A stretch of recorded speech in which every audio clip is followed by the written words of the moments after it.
Welcome back, Violinisti. So today we're going to do one of those pieces that will come in handy to show off your ability to play the violin. And what we're going to do, we're going to do Happy Birthday. Okay, so this version here has got, let's have our usual check. We've got the key of the violin, key of the violino, yes. 3, 4, 3, 4, 3. Crotchets in every bar. Okay, do we have quavers? Yes, we have quavers, and we have many quavers, so we're going to double up everything. So instead of 3 crotchets in every bar, we're going to count 6 quavers in every bar. Okay, so we're going to make it a lot easier for ourselves.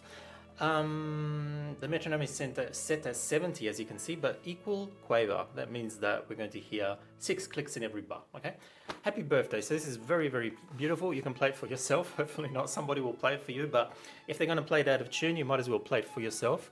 Okay, in Italian it's buon compleanno. Okay, the tune is, I think it's very international. Buon compleanno. So happy birthday.